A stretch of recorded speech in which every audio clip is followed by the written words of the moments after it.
2020 special meeting of the Zoning Hearing Board. We'll start with the Pledge of Allegiance. I pledge allegiance to the flag of the United States of America and to the republic for which it stands, one nation, under God, indivisible, with liberty and justice for all. Thank you. We're just going to jump quickly to appeal number 3068. We've received a continuation or a continuance request. Nick, would you like to speak to that briefly, please? Sure. This is a request regarding an addition to an existing home. There are some issues with floodplain that we're attempting to resolve with FEMA. And for that reason, we're requesting continuance in the hope that we resolve those issues regarding the floodplain with FEMA. Okay. Unless there's objection from any members of the board, I would be inclined to grant that request. I'm just pulling up my calendar to find out when we're meeting in September. Bear with me for a second. I believe it's the 17th. 17th, thanks. Okay. So without objection, we'll continue appeal number 3068 until our September 17th, 2020 meeting. Okay, taking a step backwards now. Is everyone here for appeal number 3067? Dave Falcone, are you on the line? I am, but Laura is going to do the presentation tonight, pro se. I'm just listening in. Oh, okay. All right. So let me then begin appeal 3067. The applicant Eric and Laura Jansen, property located at 126 East Beechtree Lane and zoned R2 residential. The applicant is seeking relief from sections 280-21 and section 280-22 of the code pertaining to accessory structure height, side yard and rear yard setbacks.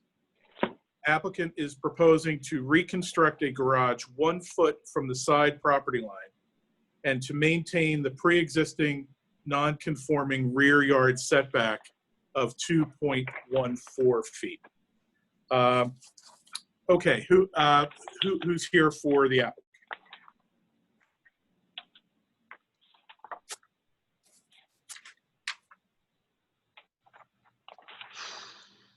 Is Ms. Jansen? Oh boy. On?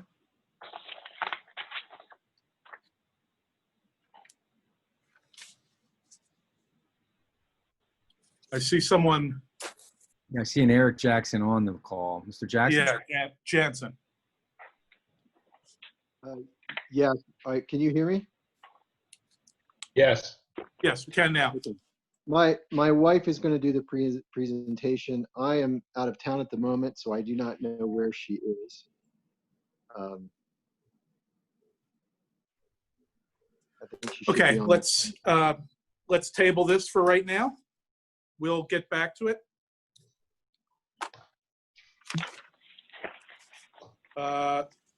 Zooming right along, is appeal 3069 ready to go? Is that Dr. Walker's, John? It is, Nick. Okay, there's one other matter that was on, maybe it's not on your agenda. It was an extension request for Glenbrook Avenue for Tim Rubin. Kevin?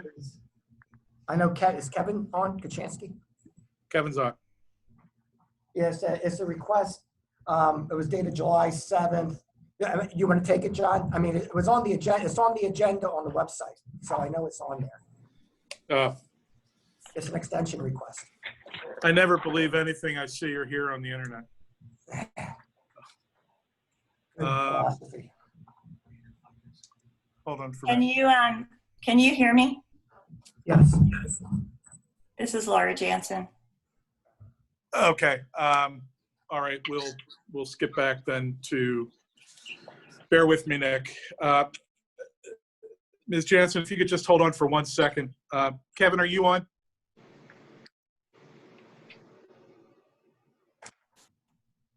John, I can read the letter if you like. Yeah, if you could. I'm going to try to look it up on my phone. But Nick, if you could indicate what the appeal number is and state the request for the extension, thank you. It's 3046, and the property is 812 to 814 Glenbrook Avenue. This was the one, you may recall, that he was raising the existing building and adding one apartment over on Glenbrook. Hold on Nick, for I hold on for a can't minute, hear Nick. you. There's some Yeah. interference. Yeah. So if everyone's it looks like every John, you're on mute. sorry. Sounds like the problem might be on your end. And Nick, if you could know what you're using for a microphone. That's better.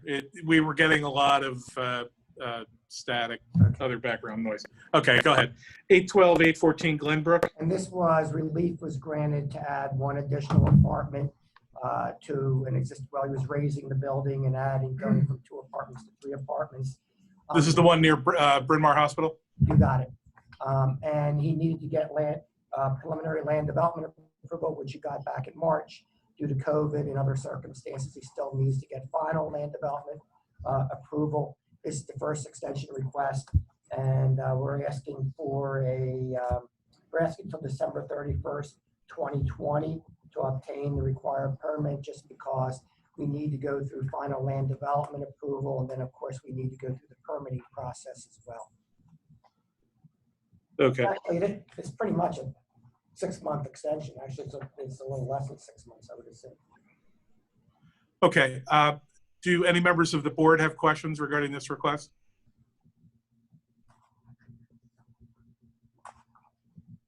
Okay, hearing none, I'm inclined to grant this request unless there's an objection. Here's your last chance to object. Okay, we're going to grant the extension to pull the permit for appeal number 3046, right, Nick? I'm sorry. Yes, John. Yeah, until December 21st, 2020. December 31st. 31st? Sorry. Okay, great. And John, I see Kelly Snyder on the list here. I see her photo on here. And Kelly, they did grant us a continuance already. So unless you want to hang out and listen, you don't have to. I'm sorry, John, to interrupt you there. All right, great. Thank you so much. Have a good night. Oh, great. Okay. Back to appeal number 3067. This is the Jansen property. Ms. Jansen, you're with us now? Yes. Okay. Norma, if you could swear in Ms. Jansen, please. Sure. Ma'am, if you will raise your right hand, please, I'll swear you in. You solemnly swear to tell the truth, the whole truth, and nothing but the truth. Yes, I do. And state your full name for me, please. Laura Jansen, And spell your last name. Janson. Thank you. My husband Eric is also on. He might be on just by phone. I'm not sure. Yeah. Yes. He was on a bit earlier. He may still be on. If he is, just if you could so indicate. Yeah. Tell us about the request for the variance that you've applied for. Yes. Hang on one second.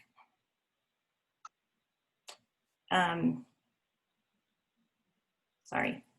Can I share my screen?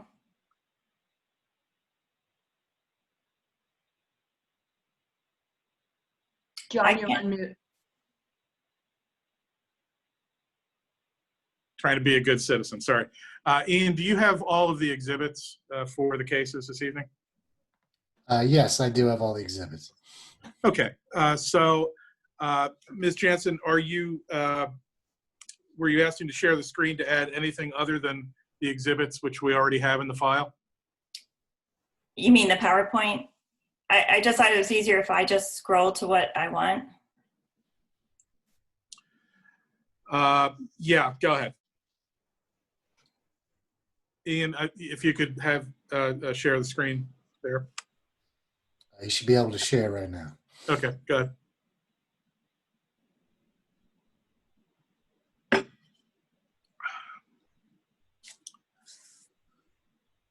Okay, these are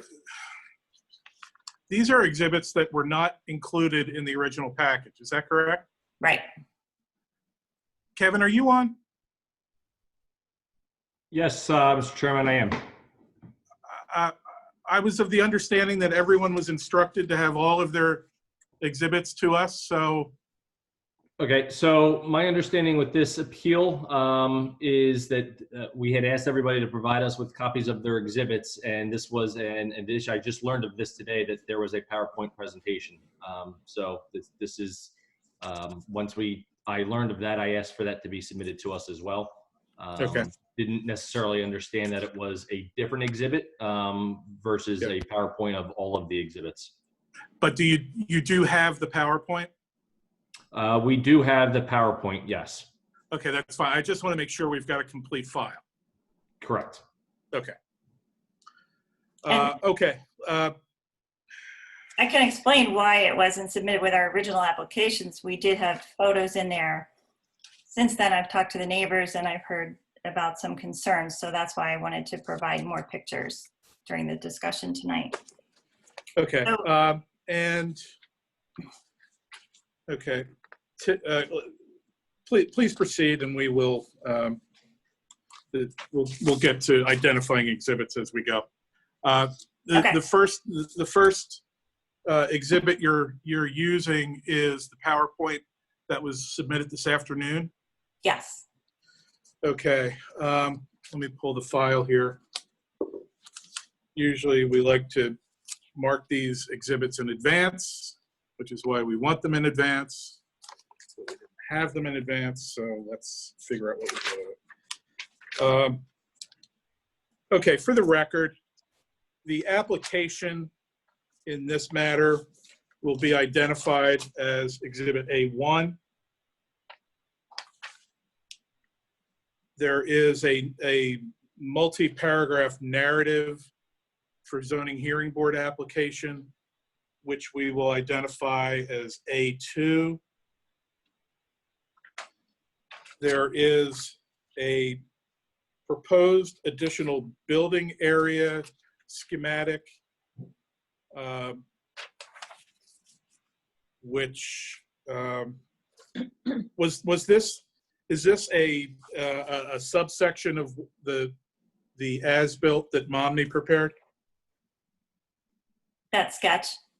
Yes. I believe so, yes. Okay, well, Momney's name doesn't appear on it, so I'm just trying to identify it for the record. The one-page proposed additional building area sketch will be identified as A3. The as-built plan prepared by Momney, Inc., dated February 24, 2020, will be identified as A4.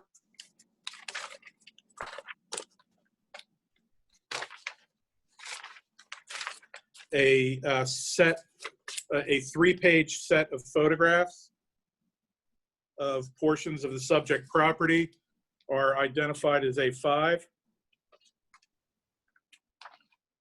The PowerPoint presentation that the applicant is about to refer to will be identified as A6. And if you can indicate, Ms. Jansen, when you are going from page to page, please indicate for the record what page of the PowerPoint or what slide of the PowerPoint you're on, so that we have an accurate record for the proceeding. I'm sorry for that administrative stuff, but we usually would have done that in advance. Yeah. Go ahead. Go ahead. So my husband and I are both seeking approval for this project. He's not here today because he and our 17-year-old son are doing a once-in-a-lifetime backpacking trip on the Colorado Trail for 6 weeks. He is, however, in a town of Creed, and I think he's on the line, but I'm not sure if he can participate. The background on what we want to do and why, starting with a picture of our house in front of you. This is photo number 1. Our house is on East Beech Tree Lane in the North Wayne Historic District, one of the homes built by Wendell and Smith. When the house was built in 1889, a detached stable, originally used for horses, was built at the same time in the exact footprint that we are asking to rebuild. I'll refer to that structure now as a garage. My husband and Eric and I want to rebuild the garage on the same footprint as it stood in 1889 until the 1940s.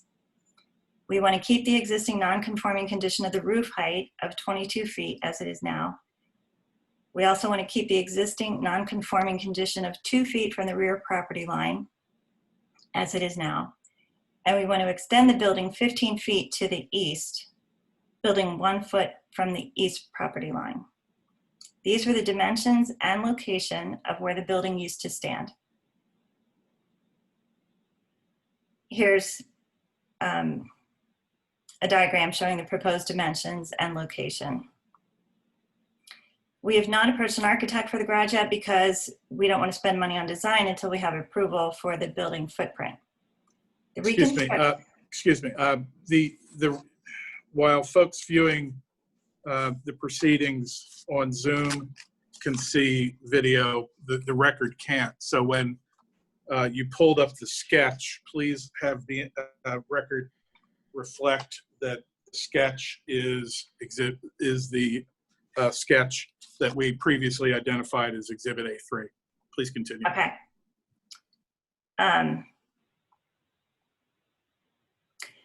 The reconstructed garage will be similar to a 3-car garage. We'll use the first 2 bays for our cars, and the 3rd bay on the right will essentially be a woodworking shop for Eric.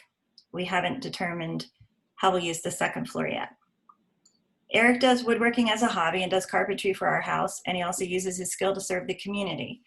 He's been a Troop 284 Boy Scout leader since 2001, and in that role, he has taught boys woodworking skills, helped Scouts construct Eagle projects, and he recently built 8 benches to replicate the old ones for the Boy Scout cabin. Eric's also volunteered for the past 7 years to manage the building and grounds of the Radnor ABC house and has applied his carpentry skills in building furniture, replacing wood molding, and doing parquet flooring repairs for that nonprofit. This photo, number 3, is a picture of him with a serving table he made for the Radnor ABC from old flooring from our house. He has a lot of wood and woodworking equipment, which takes up a lot of space.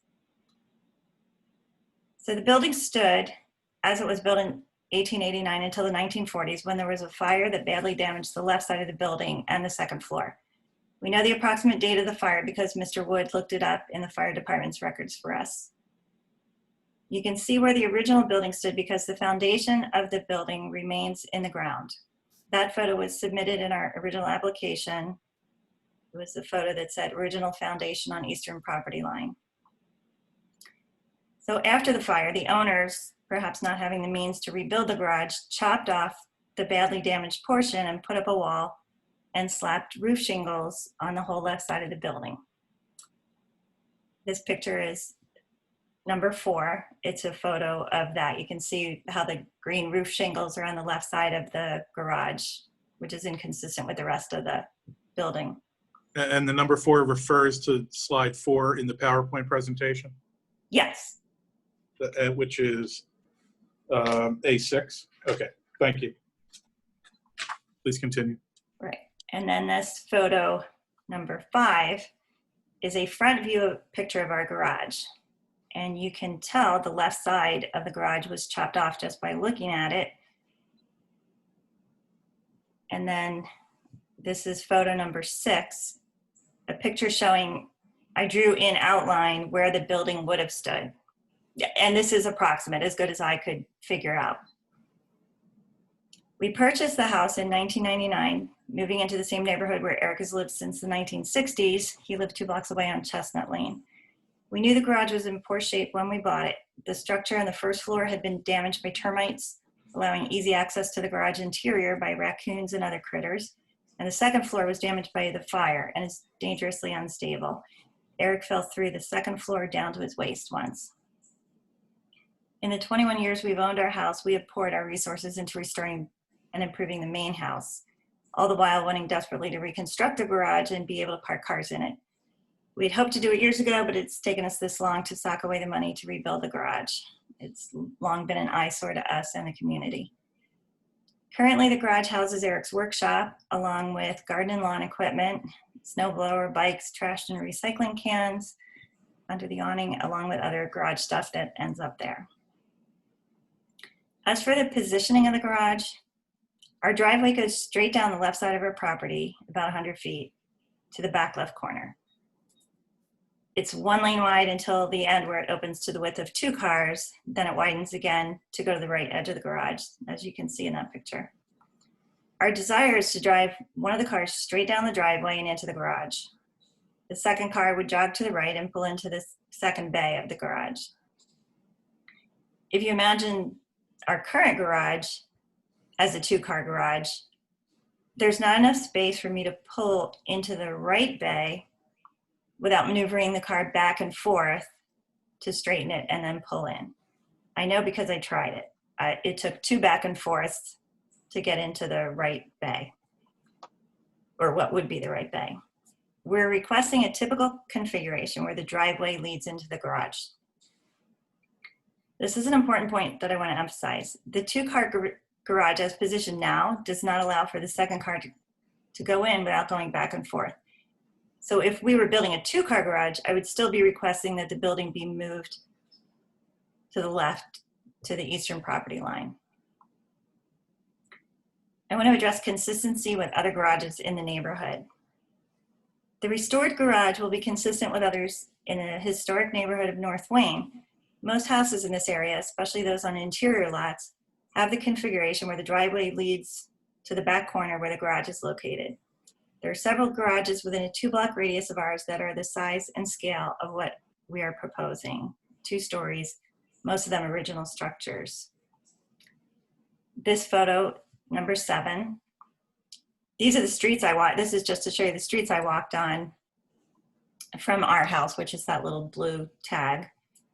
I just walked a couple blocks. I didn't have to go far to find examples of similar garages situated at the end of the driveway in the corner of the property. So here are a few photos. This is number 8. I'll give you a second just to look back at where the garage is. 9. And then there's a close-up of this garage here to show you the scale. 10. And that's a close-up of that previous picture, 11, 12, 13. Oh, wait, 12. Shoot, I might have lost count. I think that was photos 8 to 14. So in summary, the relief we are seeking is to be able to park our 2 cars securely, prevent vandalization, in a covered enclosed garage without having to 3-point maneuver back and forth. So that is, we want to just drive straight into the garage. Number 2, we want to have garage space for lawn and garden equipment, bikes, trash and recycling. 3, we want to be able to have a space for a functional woodworking area. And 4, we want to restore a historic North Wayne building to its original footprint, which was able to be seen from Beech Tree Lane straight down the driveway as it was built in 1889. Now I'll address support and concerns from our neighbors. In advance of this hearing, I personally reached out to the 3 neighbors who border our property. The Guillaumes to our east, which is our side yard. Please spell her name. Guillaume. That's the Guillaumes. The Bushnells, Bushnell, and the Delfiners, Delfiner, who live to our south, adjacent to our backyard. The Guillaumes are supportive of us building the garage to within 1 foot. Actually, wait, let me go to this. This is an aerial view of the property so you can see the locations of the neighbors' homes. So the Bushnells, Delfiners are down on the lower part of that. You know which slide this is in exhibit? Yes, this should be 15. which is, for the record, which is an aerial, a Google aerial photo of the subject property and the immediately adjoining neighboring properties. Yes. The Guillaumes are supportive of us building the garage to within 1 foot of their side yard. Excuse me. Property. Do you have a letter from the Guillaumes? Yes, I do. Okay. They sent a letter stating that. Our backyard neighbors, the Bushnells and the Delphiners, have raised concerns.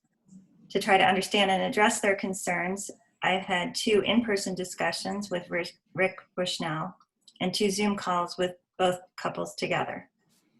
I looked at the view from the Bushnells' property as well, and I have doggedly searched for and offered compromise solutions.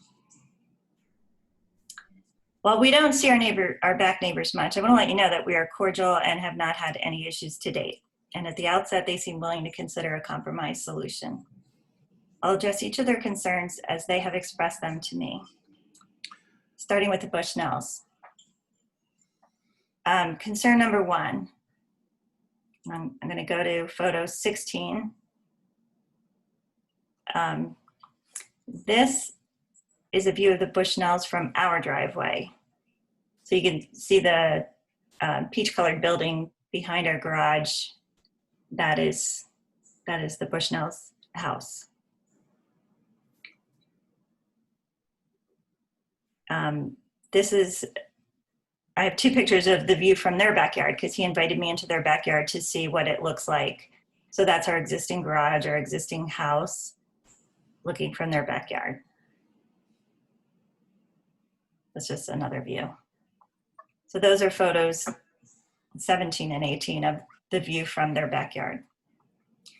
To accommodate their concern, I'm not sure I said what their concern is the building will impact the look and feel of their backyard and affect their visibility to open air.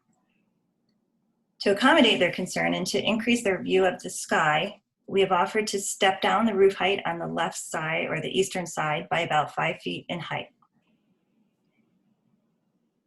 That would mean giving up some or all of the second story in this portion of the building. I also offered to add trees on their property to hide the building and add greenery. Another way to get views of the sky would be to trim 1 or 2 of the larger trees in their backyard to a lower height. One of those trees seems to be on the Guillaume's property and the other on the Bushnells. Concern number 2 is the increased impervious surface will add to an existing problem with standing water. We are willing to, and in fact are probably required to, install stormwater management to address the additional impervious area. That will likely improve their situation more than if we didn't rebuild the garage, I would think. Their 3rd concern was they believe that there will be a considerable negative impact on the value of their home. I can't assess the impact on the property value except to say that the garage will look much nicer and will add privacy, which may appeal to a future home buyer. Now to the Delphiners. Their concern is that the building will reduce the openness and view. Here's a picture taken from our backyard looking toward the Delphiners' property. You can see the garage on the left. Years ago, the Delphiners expressed a desire for privacy when we moved in, and so over the years, we've planted many evergreen trees and shrubs to create a block between our yard and theirs, which has given them and us a lot of privacy. The proposed project does not change anything along the property boundary that we share with the Delphiners. They are referring to a view looking from their backyard diagonally in a northeast direction around the end of our garage on the border we share with the Bushnells, which is kind of hard to describe. This is photo 20. So I didn't go on their property to take a picture, but this is kind of the opposite view. So this is on the Guillaume's property, basically looking diagonally at the Delphiners. There are trees in the way, so I'm not sure if there's much of a view there anyway, because it seems to me there are trees blocking it. But that's what they expressed to me, that view will be obstructed with the building. You wouldn't happen to have any photographs from the fall or winter or spring seasons? No, I don't. I And think these are these evergreens or deciduous or? I think they are. I mean, that there's a cryptomeria there, that green one. That's there all year round. And I think the right magnolia, I believe that holds its leaves all year. I have to look that up. Okay, all right. Just curious. Thank you. Yeah. Again, we're offering to step down the roof height on a few feet of the left or eastern side by about 5 feet in height, giving up some of the second story in that portion of the building. Again, the Delphiners have two very tall evergreens that obstruct the view of the sky in both of our backyards. So if it's sky view they want, I believe they could trim those down and have more sky view. Their second concern is the building would be out of scale with their home and the neighborhood. The Delphiners live in the exact same model house as we do. Since the garage was built in 1889 to go with our house, we believe it is in scale with the home and neighborhood, and there are several other garages in the neighborhood that are of similar scale. I showed a picture of the Steelys on Walnut, that was one of the pictures, who have the same model house as us, and they have an equally sized garage. I gave several other examples of similar structures in the immediate neighborhood. Concern 3 is the Delphiners have requested that the garage not have windows on the back wall, which they feel would reduce the privacy of their backyard. Basically, that we could look out at them. We are willing to not install windows at eye level if the neighbors were to agree to the project. Concern number 4 is that the rain causes standing water on their property and they do not want this stormwater to get worse. Again, we are willing to, or probably required to, install stormwater management to address the additional impervious area. That will likely improve their situation more than if we did not build the garage. Compromise solution. After talking to the backyard neighbors and taking into account their concerns, we can make concessions by reducing the height of the left part of the garage to lessen the impact on the blocked view of the sky. It's not ideal for us as it may not allow for a second floor in this part of the building, and it's not consistent with the building as it was originally constructed, but we can live with it. These photos, 21 and 22, are just, these are, if you Google like 3-car garage, I found a couple that show a step down roof height at the end. So you can see on the right side of this one, it steps down. This one as well has a lower roof on part of the building. Now, a little bit of math to quantify the effect of reducing the roof height. Reducing the height of the garage roof is equivalent to moving the building forward. As an example, if we were to build the garage 10 feet from the property line instead of 2 feet, it would appear to be 3 feet lower if you were looking at it from the Bushnell's backyard. This is slide number 23. This is a sketch that illustrates that a 22-foot roof height, 10 feet from the property line, obstructs the view from 30 feet in the same way that a 19-foot roof height would at 2 feet from the property line. So lowering the roof height of the expanded part of the garage would in effect be the same as moving the building farther from the property line.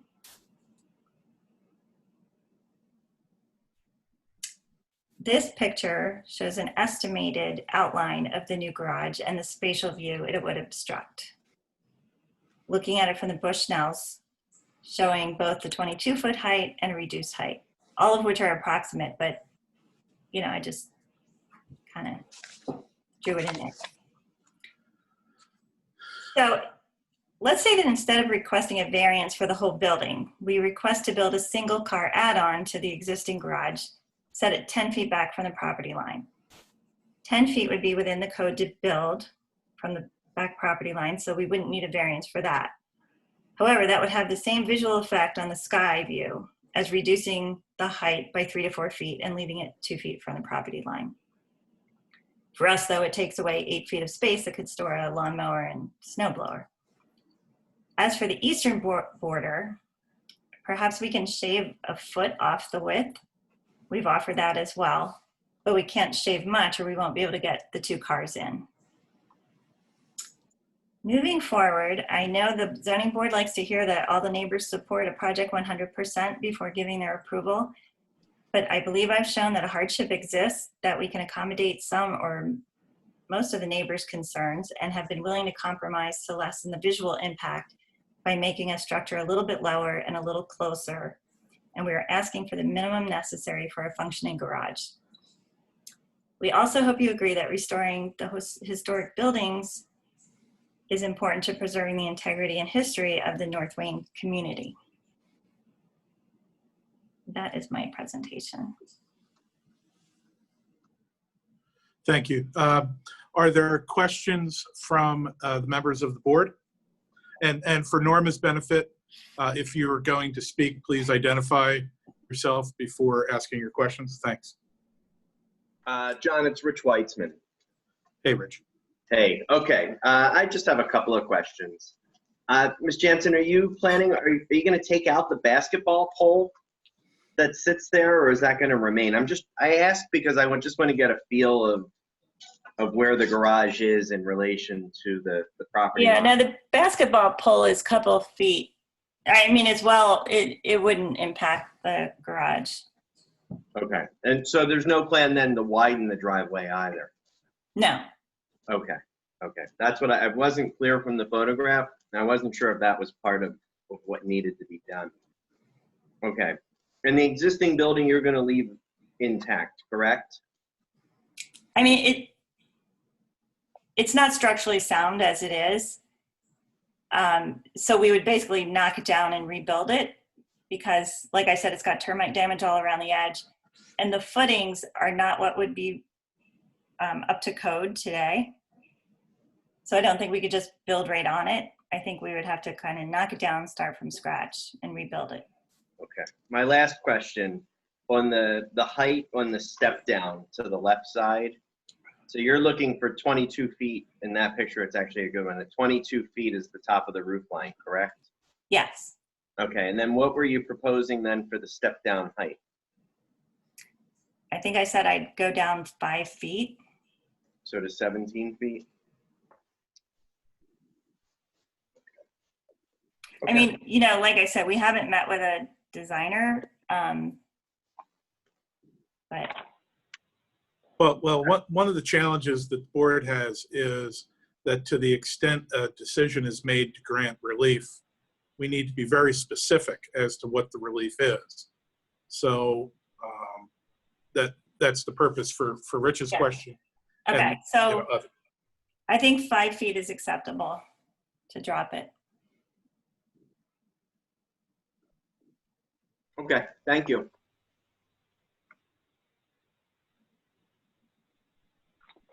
Mr. Chairman, it's Brad here. Hey, Brad. A couple questions. There seems to be some discrepancy in the paperwork that this is R1 versus R2. I just want to confirm this is R2. Are you asking me? I'm probably asking more Kevin because I have two pieces of paper that say R1, and I have a I think disclosure that says R2. I think it's R2. I think it's important for us to know which zoning code we're dealing with here. Yes, it is R2. Our Momini made a mistake. Yeah, Right, it's also on the drawings that way. Okay, thank you. Appreciate that. And I want to know, in my packet of information, I do not have a deed. Does, Mr. Chairman, do you have a deed showing the ownership of the property? Hold on, let me look at my papers.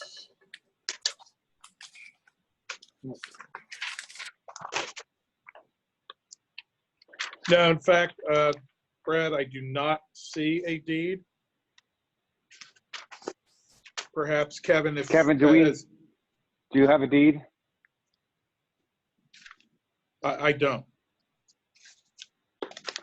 Say, Kevin, do you have a deed in your packet? Sorry, it takes me a while to switch back and forth between logging into my desktop and switching back and forth locally. Otherwise, Okay. my camera is in my office. I don't have the packet with me. We do usually check for all the basic requirements, but I can't right here without having the packet in front of me be able to confirm 100% that a deed was submitted. But we do usually check those sorts of things, and it is in the R2 district. Yeah.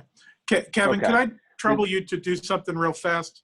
while we continue to chat, can you at least check the Delaware County tax site to show who record owners are of the property while we continue to chat, or some other Absolutely.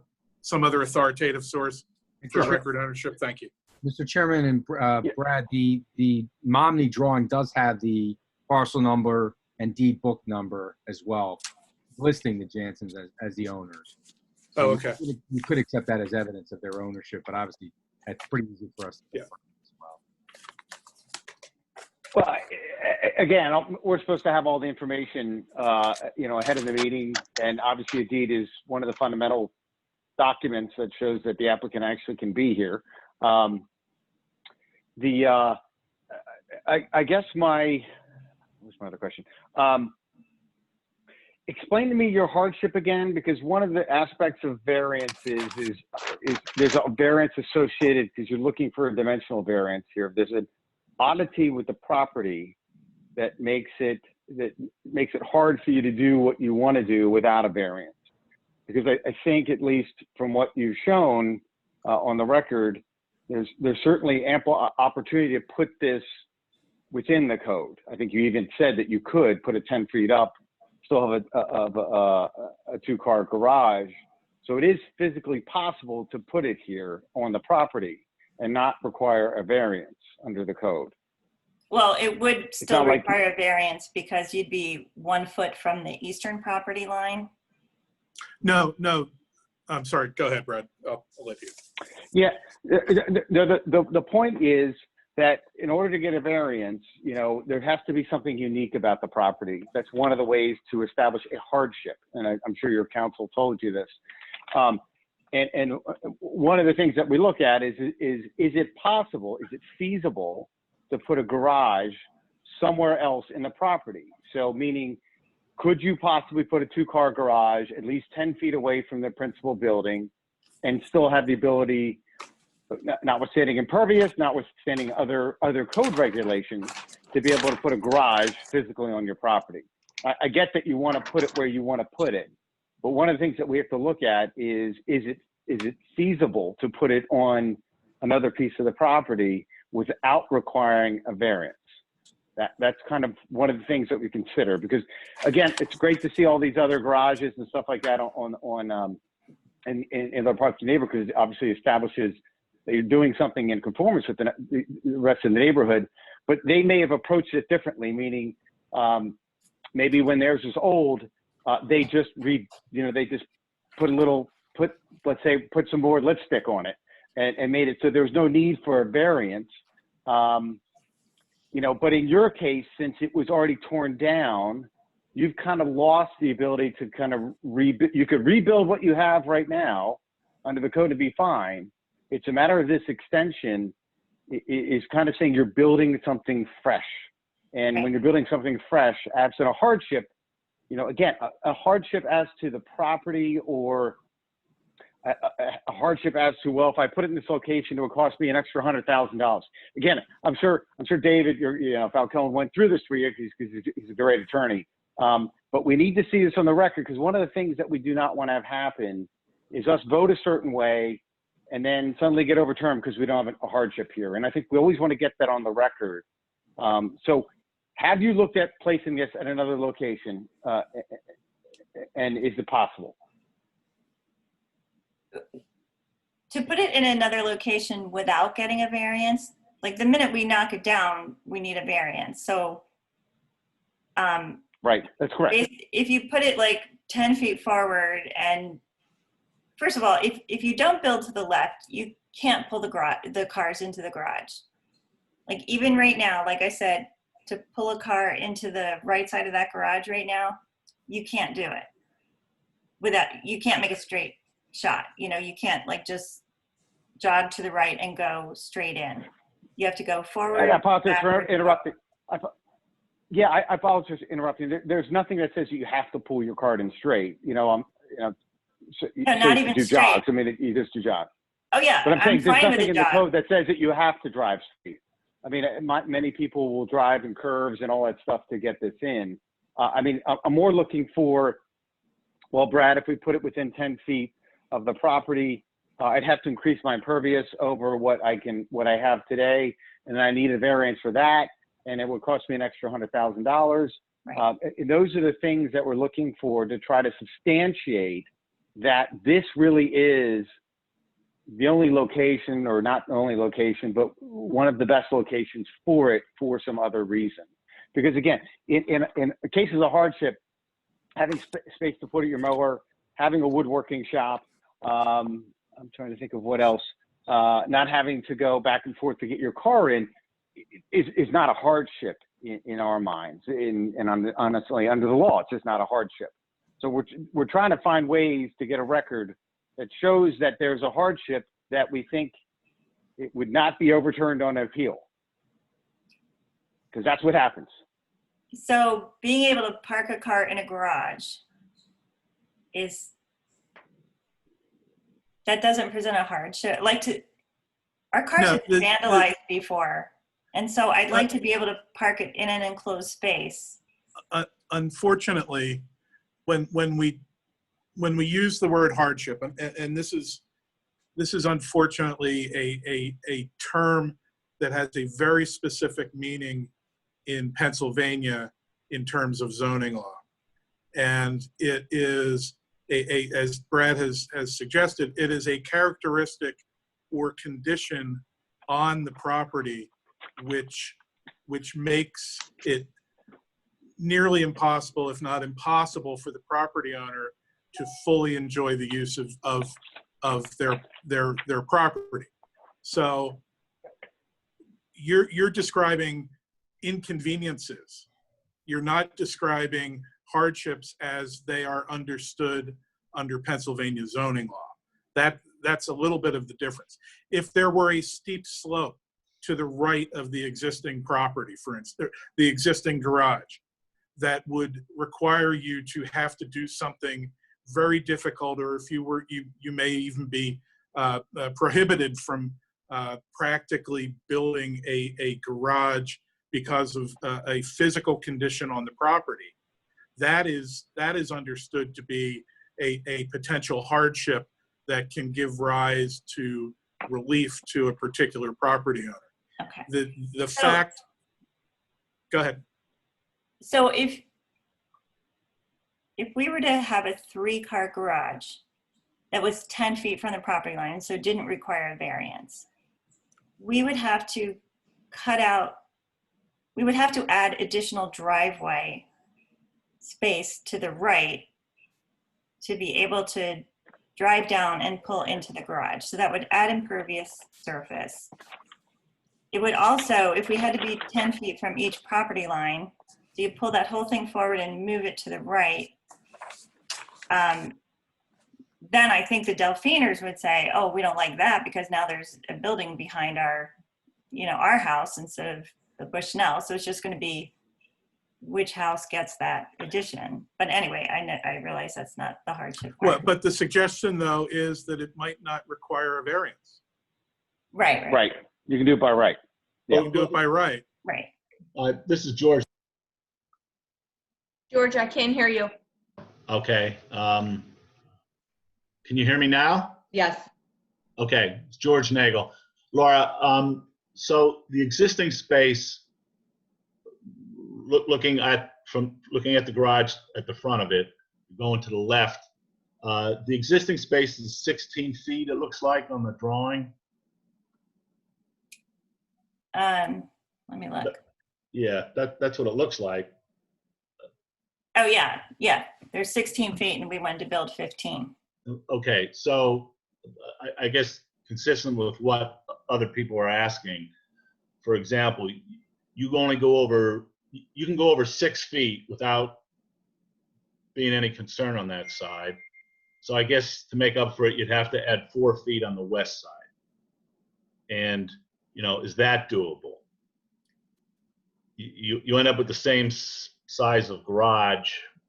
You have 4 feet over there. And I don't know if that can be the workshop where, the car doesn't have to pull in there maybe. I don't know, but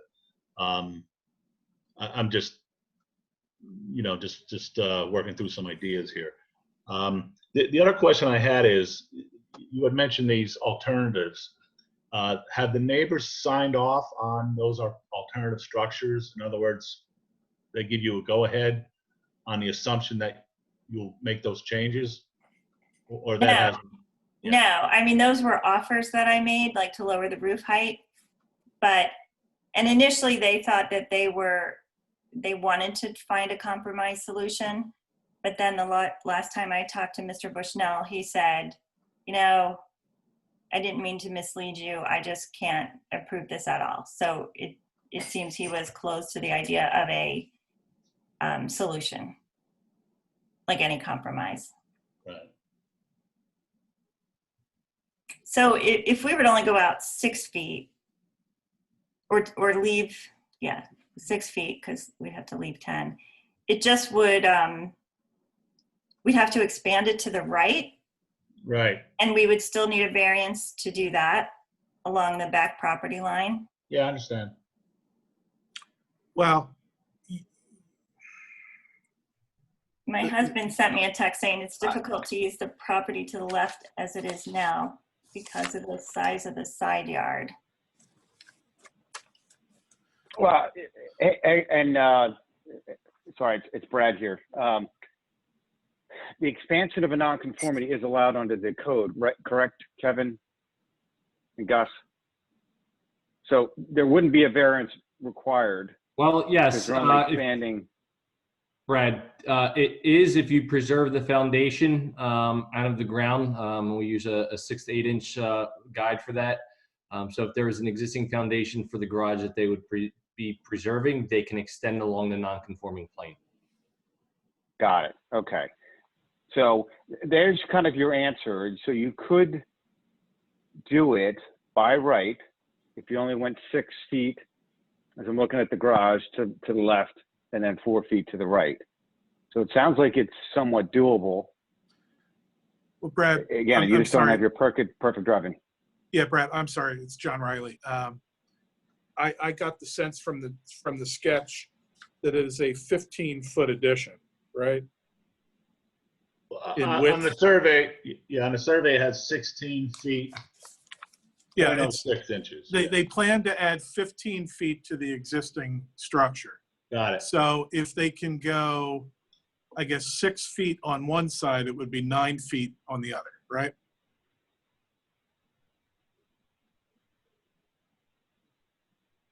Correct. If it's okay, if that is the size of the improvement that the applicant is seeking. But again, I think it's Brad here. I think what we're just talking about is if she did 6 feet to the left and 10 feet to the right, and she can keep the existing pad and just add on to it, then there's no need for her to be here. Right. Okay. That's gotcha. That's the issue. Yeah. Thank you. Sorry. So Laura, again, I think you're hearing a lot. This is a lot of times what we do is we try to figure out solutions that we know that could work with you, trying to work within the code. Because the other thing that we tend to see, and this would happen after you talk, is we would see if there's anyone else that would want to talk on behalf of the property. So perhaps the Delphiners or the Bushnells are here or whatever. But the good part is he's got a good bad. You got on record that one of your property owners, I guess to the left of you, likes the property and has a letter, but you're kind of also telling us that your landowners behind you are not liking this. So, I guess I would just ask you to somewhat think about what we're advising or recommending to do. The second thing that ultimately we also like to see is if you're thinking about lowering a roof or something like that changes the type of variance that you're looking for, we'd like to see that in a picture so we can kind of go, build this, build what we see on A10 and you're good to go. Because, again, it makes it very difficult when we don't have a picture to be able to say, yes, we're approving what we see in front of us, as opposed to saying, well, some of the structure is going to be 22 feet high, but some of it's only going to be 5 or 5 feet less and blah, blah, blah, blah, blah. So, again, I'm just going to say I'm trying to find a hardship for you, and I don't feel like we're finding one. So I'll I guess I'll reserve the rest for when we're in the discussion period. So I appreciate you answering the questions for me. Okay, George or Jamie, any questions for the applicant?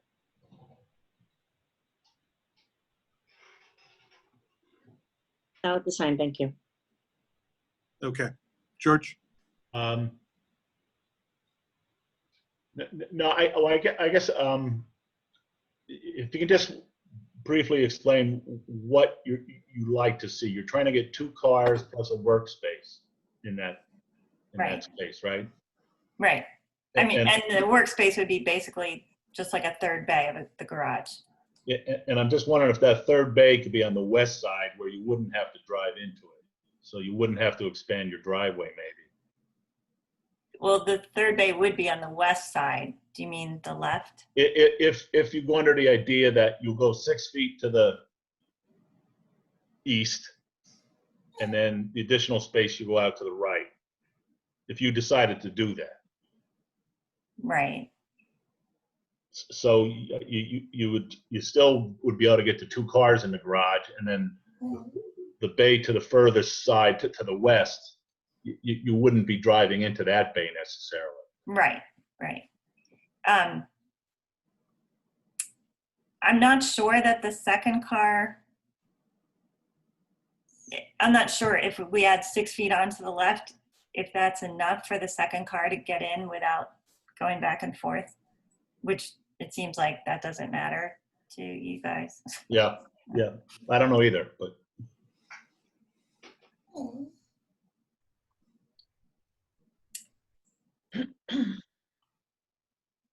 Okay.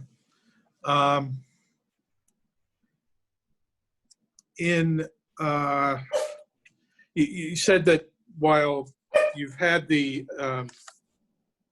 the as-built plan prepared by Momney, you've not had discussions with an architect to design this garage yet. Is that the testimony? Yes. Only because we thought, why incur costs designing something that we couldn't build? Okay. Well, okay. I certainly understand that. Certainly also understand that options for the placement of the structure, I'm assuming you didn't have any discussions with Momney about that. That's not what they do, right? No. Because one of the things that I think would be helpful for this application would have been some consideration having been given to a placement of the structure that would comply with the 10-foot setback, and have a portion of the property constructed on what is currently the other side of the garage, given that, I mean, the garage is coming down, and you would have some flexibility there. Hey, John, I just have one other question. Yeah, go ahead, George.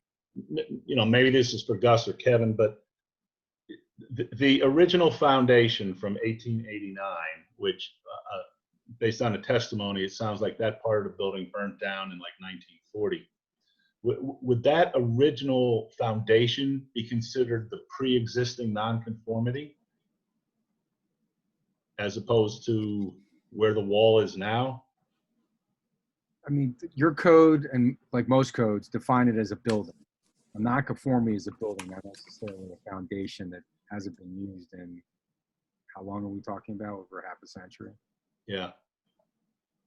Yeah, I think also the section of our code that talks about reconstruction in the event of a fire, and obviously this provision may not have been in existence at the time of the fire, which I believe the testimony was that it was in the 40s sometime. Is that correct? Yes. Usually, if you want to rely on a non-conforming condition in reconstructing something that burns down, you've got to do it within a certain period of time. And unfortunately, that time is not 80 years. It's significantly shorter. I think it's may in fact be 1 year under our code, but it's at least instructive as to the idea that if you're going to rely on something like that, you do it promptly after the casualty. But getting back to the question of consideration of other options, it seems that the testimony is that this has always been seen as I'm not going to say the only option under consideration, but certainly the only one that has been given serious consideration. Is that fair? You mean moving the building to the east? No. Yeah, the plan you're proposing to us is the plan that you want to go with, and there has not been a lot of consideration of other options. In my head, there's been a lot of consideration, but no, we're not, except for saying to lower the roof and to cut a foot off the left. No, there hasn't been other proposals. Okay. Are there any other questions from the board? Okay, Ms. Jansen, typically this is where applicants will ask that their exhibits be entered into the record, and I invite you to make that request. I request that my exhibits be entered into the record. Okay, without objection. We have a number of emails that have come in on with comments. Two of the emails, well, they look similar except that one has an additional paragraph. I can read these into the record, but each of the three emails are from Rick Bushnell. I'll provide. Well, I may as well read them into the record. We'll have the emails entered in, or we'll have them for the file. Okay, our home is located at 131 Walnut Avenue and backs up to the proposed project by Laura and Eric Jansen. After reviewing the plot plan for the proposed construction of their garage/office, we feel that the 15-foot extension would greatly impact the look and feel of our backyard. Our visibility to open air would be unduly impacted. In addition, the increase of impervious area will only add to our current problem of standing water in our backyard near the existing structure.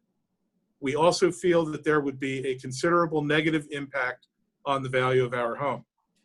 We have no problem with a project that remains on the current footprint and goes no higher. When we bought our house, when we bought our home 20 years ago, we understood that no new structure would be built within 10 feet of our property by zoning code without our permission. I expect the zoning board to stand behind us in our request to decline this variance. Signed, Eric, Rick, and Dorothy Bushnell. There is a second email which has essentially the same message without the last paragraph talking about the Bushnell's expectation about what the zoning hearing board will do. And then there is a third email from Mr. Bushnell, which indicates that the winter view is dramatically different. Step down proposal solves nothing. And that one is unsolved, or excuse me, unsigned, excuse me. I don't believe there's any other public comment that has come in on this application. Hold on. Okay. Oh, I'm sorry. There a late email is coming in. This is okay. This is an email from Tracy Delfiner regarding Appeal 3067. In the overhead view of the properties, the Bushnells and our houses are closer to the garage than the Jansens. Also, our garage has been rebuilt with the appropriate setbacks, so we would not adversely affect our neighbors. And that is signed Tracy Delfiner. Mr. Chairman, there's another email that came in from the Delfiners as well. Okay, this is an email. Thank you, Kevin. I just got it on my phone. This is an email, and we can stop sharing the screen now also. This is an email from Michael Delfiner, subject neighbor comment on appeal 3067. Dear Zoning Board of Appeals, we are writing in reference to appeal number 3067, Eric and Laura Jansen's proposed garage expansion at 126 East Peachtree Lane in Wayne. We live at 129 Walnut Avenue, so the back of our property borders on the back of the Jansens. The existing garage is not attractive, so we would be happy to support the Jansens rebuilding it if it didn't increase the setback and height nonconformances. However, we object to the proposed increases in nonconformance because they would reduce the openness that we have at that corner of our property. Even though the proposed 15-foot extension could be behind the Bushnell's property, it would be very visible from our house and backyard. It would be massive, 66% wider than the existing garage, close paren, and out of scale with our home and neighborhood. We have not seen elevation drawings of any of the Jansen's proposal, but if they included any windows looking into our backyard, we would object to the reduction in our privacy. We also have not seen any stormwater management plans, but already have a significant standing water problem in our backyard when it rains, and would object to anything that would make this worse. We feel a neighborly urge to support the Jansens' wish to put 2 cars and a woodworking shop in their garage, but we think that they could do this with the existing garage's 22 feet 8-inch width and 35-foot depth, including the overhang, without increasing their zoning nonconformance. Thank you for considering our concerns, Tracy and Michael Delfiner. And I believe that is the end of the public comment emails that we've received. So at this point, we're done with public comment on the appeal. I would ask if someone would like to make a motion regarding this application so the board can begin deliberation.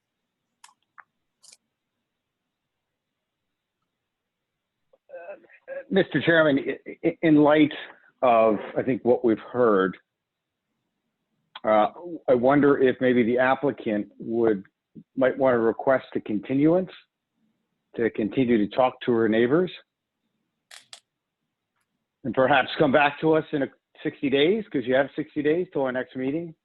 That way you can avoid having to refile or anything like that in case you happen to get a negative result. That sounds like a good idea. Okay. I mean, so if at the end of the 60 days we don't have agreement, what happens then? You make a decision?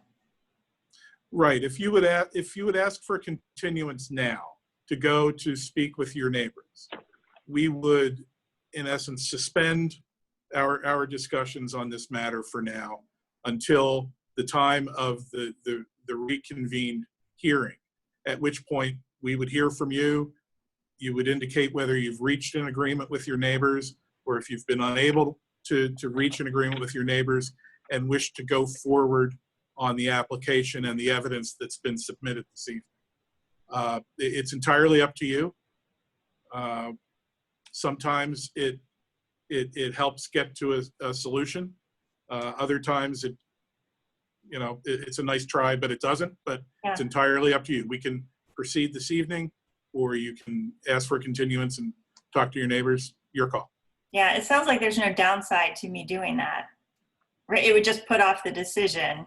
So the decision could still be, against us doing that, but so what if it's in 60 days? Yes, Laura, and this is George Nagel. And I think it also gives you time if you want to consider making some movement on the footprint for the new building.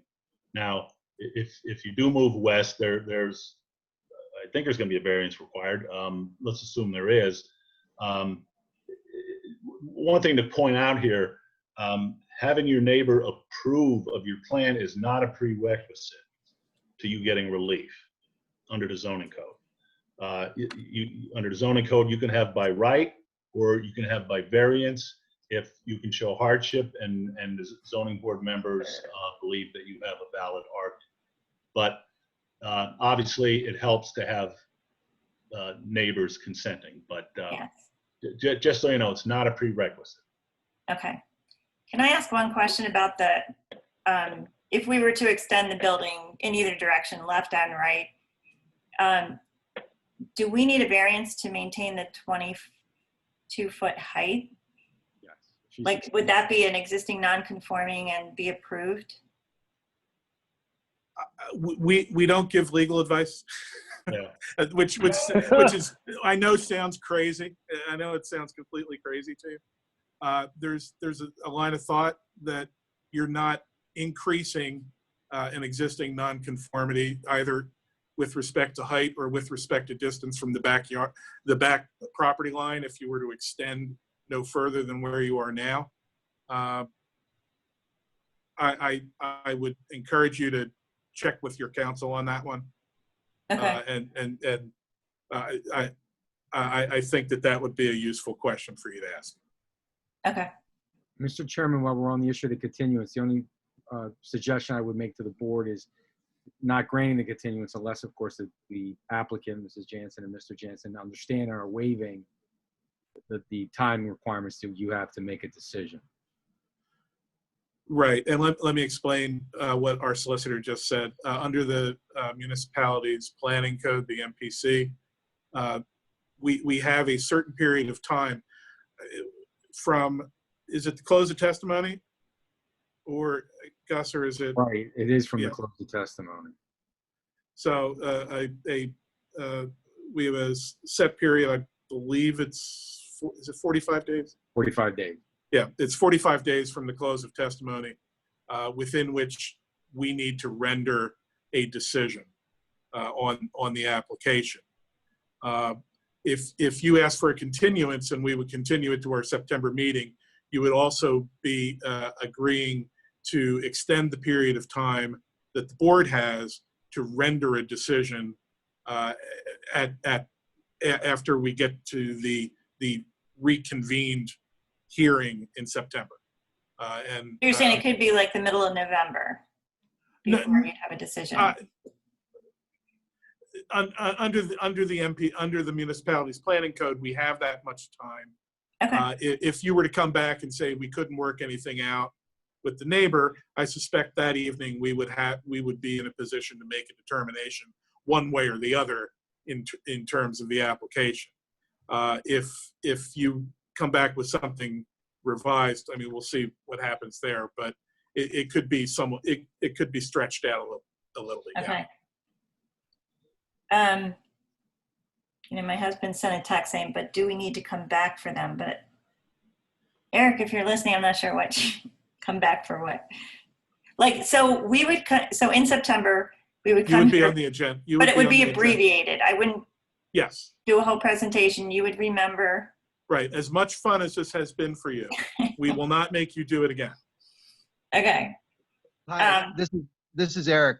Can you hear me? Yes. Yeah. What I was asking is, if we choose the existing nonconformity and the rear property line setback and the height, do those two things need to come before the zoning board? Or is it a by right, we can just go ahead? Not that we want to, but can we go ahead without coming to the zoning board? Okay, we're getting into legal advice again, Mr. Chairman. Right. Yeah, I'm again going to have to deflect that question. We don't render what's the phrase I'm looking for, Gus? Advisory opinions with respect to that, but certainly to the extent that you submitted plans with that, the zoning office would have a view. Your council would certainly also have a view, and I would encourage you to just make that quick inquiry of your council and proceed on the basis of that advice. Thank you. Okay, so Ms. Jansen, I requesting request a continuance at Yes. this point. Is there any objection from the board to continue this hearing until the September meeting? None. Okay, we will continue this appeal and reconvene on it in our September meeting. Thank you, Ms. Jansen. I appreciate it. Mr. Jansen, thank you for participating. Thank you. Okay.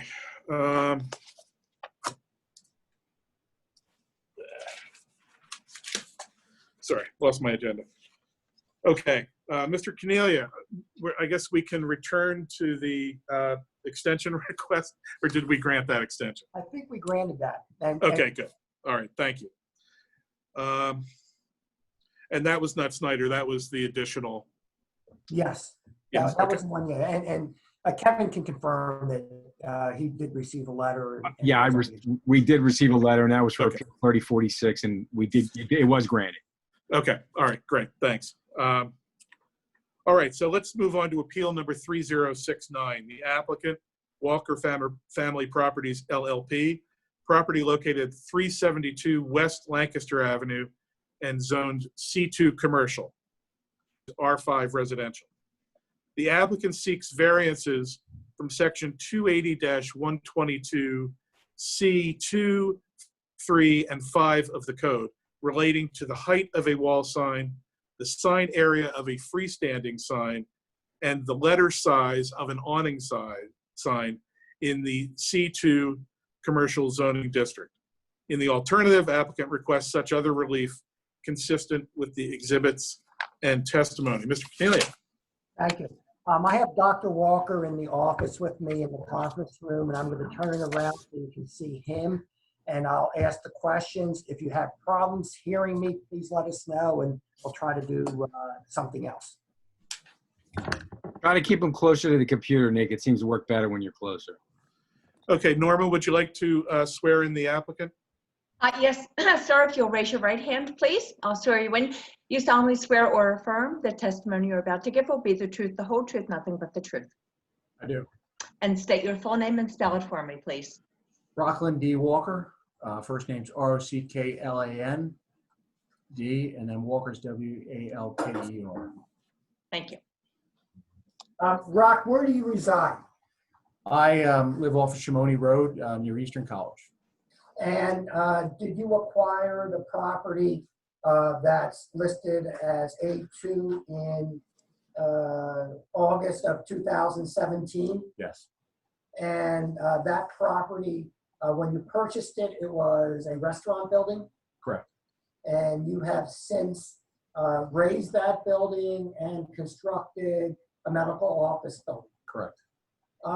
Tell the board, and what I've marked as A2, is that the deed to your property? Yes, it is. And tell us a little bit about your background being a physician and in this area in particular. Okay, I've lived in Radnor for over 50 years. I went to what was Roland Elementary, went all the way through high school at Radnor. My kids have done the same. I started practicing here about 20 years ago, started Radnor Family Practice. I've worked in, this is my third location within Radnor. I felt like I had a special opportunity here to build basically a really neat community medical center. I bought this location on purpose because it's really kind of a retail location with a lot of frontage and the ability to have a lot of what I think are very good offerings on the primary care side for patients. What I've marked as A3 is an aerial of the site. Does that accurately represent a location of your property? Yes. And the building itself is in the front of the site, is that correct? Correct. And that building's in the C2 commercial district? Correct. And looking at the aerial, you're next to a collision shop to the west. To us, yeah. And a funeral home to the east. Yes. And then across the street is Enterprise Leasing and the Stratford Shopping Center. Yes. So you basically are dealing with a commercial strip in that area, correct? Correct. And the signs you're proposing, where do they face? Lancaster Avenue. And Mostly. Yeah. The one awning sign faces the collision shop. So, yeah, they would see that. But if you pull in, you'll see that. Okay. Yeah. Showing what's been marked as A4. And is that a picture of the building? Yes. A few weeks And, back. and you just finished the construction of that building, correct? Well, we've most of the outside, of course, part of the roof you can see isn't quite done. We're working on the inside. We hope to be open in about 2 months. And you noticed that it's a red brick building. Was there a reason why you did red brick? Yeah, I wanted to, being a resident here, and I wanted to keep the theme of Wayne and kind of Wayne Village feel that we have, and I felt that this building reflected it, and I've had nothing but fantastic feedback from neighbors and folks in the township. Okay, I'm going to show you what's been marked as A5. And that's the site plan for this site. And as to the building frontage, you have 65 feet of building frontage. Correct. Also, is there anything significant about A5 to some extent regarding the grade of the property? So the biggest issue for me with the signage is that the grade drops significantly. The first folks that were looking at this from a sign perspective said it dropped about 8 feet from when you're on the road down to the base of our building. So the issue for me on signage is just that basically the first floor is underneath the grade of Lancaster Avenue. And maybe a better photograph of that would be A11. If Ian, you can pull up A11, please.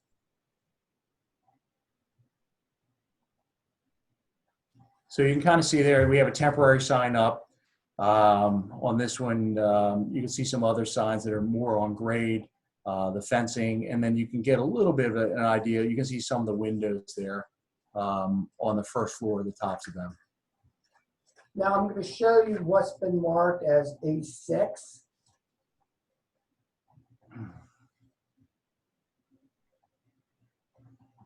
And what does A6 represent? That's the architectural renderings of this. It doesn't show the grade. I guess it was difficult to say. So this is the signage that we're looking for. I want folks to be able to see what we're providing for the community, and part of what we're doing is an urgent care. It's a more of a holistic medical facility. We're going to have family practice, urgent care, physical therapy, some chiropractic, some personal training. We're focusing on prevention and lifestyle. And one of the big attractions to me is an urgent care right in our community. It's something that's needed. There are a few that are a couple miles away. It's the reason I bought the location, and being a resident of Wayne, I'm hoping that this really is kind of a nice westward entrance to the town of Wayne. Showing again on A6, we see the monument sign in the front, correct? That says I Am Health. Mm-hmm. Is that A6? Yeah. On A6? Yeah. And then you have the awning sign that faces the collision shop, as you mentioned. Yep, near the red car there. And then the vertical sign. Why a vertical sign in that location? So another issue that we have, besides the grade, which is a major issue as far as seeing it, but is the design of the building and trying to make it something that would, architecturally fit in the township, was that it's very linear. It's up and down, and we have these what are called pilasters that run the length, the width of the building. There are multiple of them, as you can see, and we really don't have signage. If we ran it across, the signage wouldn't work.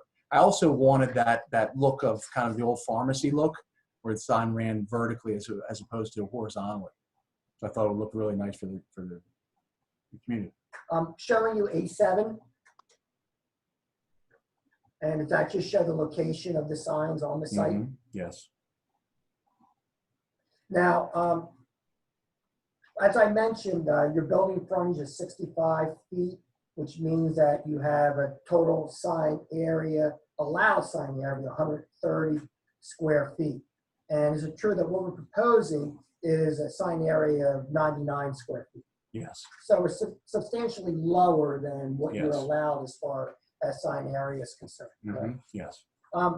Let's look at the wall sign. And that would be marked as A9. You're requesting That's one. You're requesting one wall sign, correct? But one on each. Well, one. Yeah. The awning sign is not a wall sign. Yes, Yeah, but then you're- it's on the corner. There. Yeah, If you right. go back to the one picture, there's kind of one on each of the corners. All right. Yeah. And the requirement is it's no larger than 50 square feet, Yes. and you're less than 50 square feet. Yes. It's like 24.92, I believe, each one. Each one. Yes. Correct. And the top of that is 23 feet 9 inches above grade. Yes. And you had mentioned that the grade differentiation is approximately 8 feet. Approximately, that's what I was told. Yeah. From that. And there's only a small area of this sign that actually exceeds the 15-foot height requirement. Correct.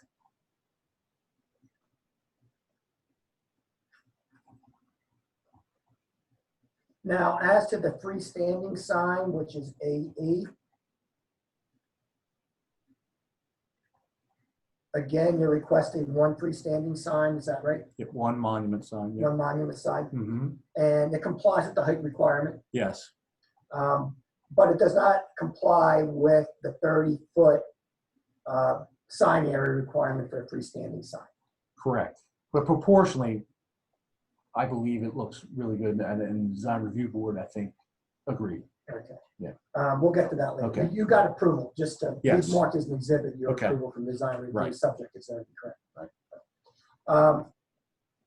Showing A12 for a minute, is there a reason why you need a sign area of this size for the freestanding sign? So this picture is pretty good. This is driving up Lancaster. So you can see that the 3D collision basically blocks almost the second floor viewpoint. Pretty close to the second floor. With it, this one will also be on that grade, the slope that we're talking about, the monument sign. So it'll be relatively difficult to see, even though it's fairly large. I think when you get up on the peak, you'll be able to see it fairly well, but not coming up very well. Yeah. Now going to the awning sign, which is the third sign, showing A10. And this is the sign, and where does this sign face? This sign faces westward towards the collision. Is it really even visible from Lancaster Avenue? It's not lit up, it's just steel, so no. And the reason you're asking for the request here is the size of the letters, is that right? Correct. And the letter size on the exhibit shows that it's 17 inches.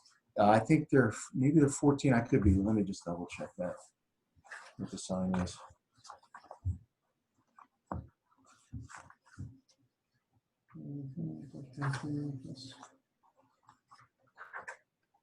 What's that say? 12? 17%. Yeah, so 17. Yeah.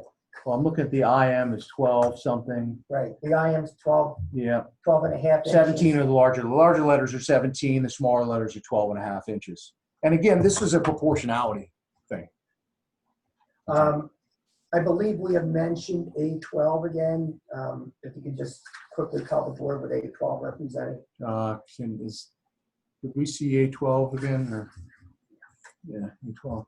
So tell as far as what was your question again, man? What it represents, the A12. As far as the view of The the view of the property, I think this one tells almost the whole picture to me. It's very difficult to see the building when you're coming up on Lancaster Avenue from the west side, and the signs that are there block the slope blocks. You can't even, the awning sign we're talking about is actually behind 3D collision. You can't see it there. The only way to see it really is to look basically perpendicular to Lancaster Avenue, the building, or to pull in. You could see that. The monument sign itself would be, the top of it would be lower than the 3D sign. It almost would be a grade. The top of that sign. It's just not. It's below our the sign on the wall. So you'll see that once you get up the hill, you'll be able to see that sign. I've marked as A13 and A14. I believe A13 again. They're just showing other nonconformities in the area. That actually the signs I believe are higher than your proposed sign. But Yes. A13 is the Bryn Mawr Trust sign, Yes, and A14 is the Bryn Mawr Dermatology sign yes. at the Villanova Shopping Yes. Center. Bryn Mawr Trust has 3 signs that high on the building.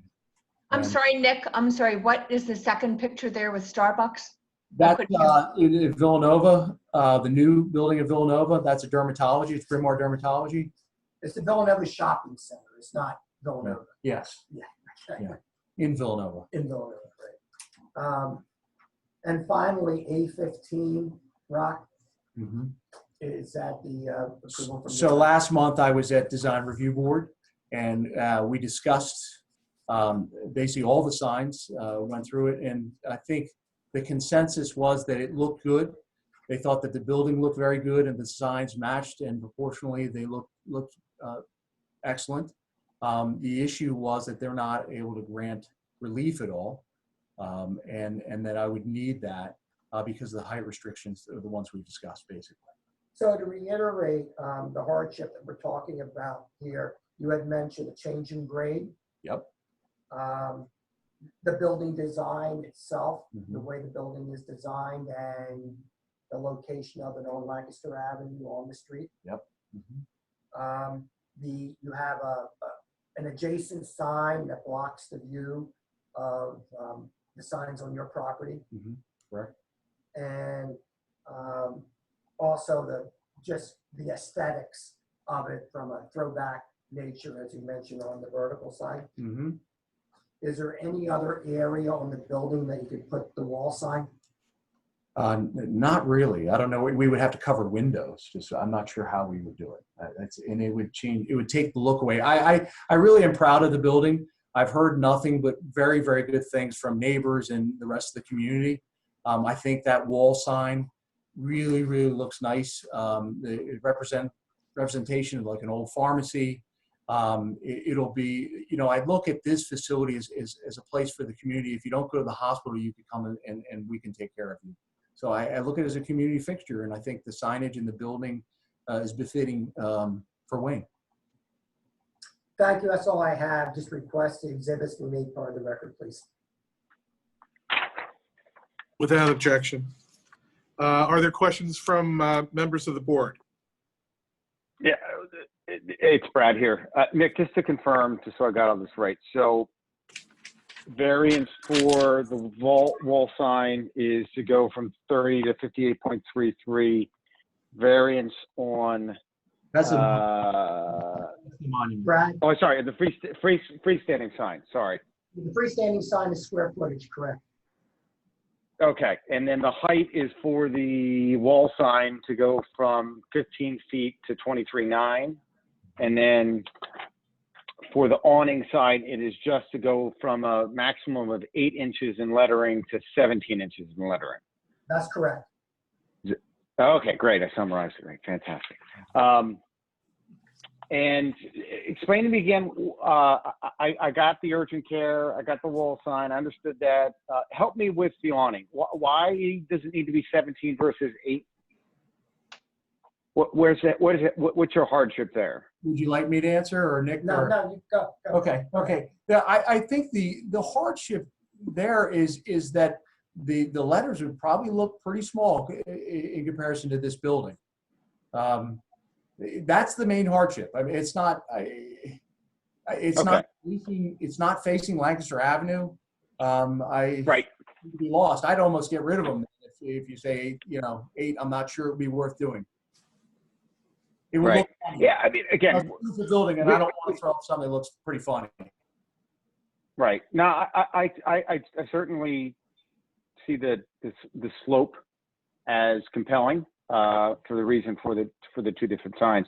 I'm getting lost on the awning just because it seems like you're already there, so you probably know where the entrance is anyway. So it's like, why does it have to be bigger than what the code provides, absent something else? So okay, cool. That was it. That was only my only question. Otherwise, all signs meet all other requirements of the code. That's correct. Great. Thank you. That's it for me. Questions from other members of the board?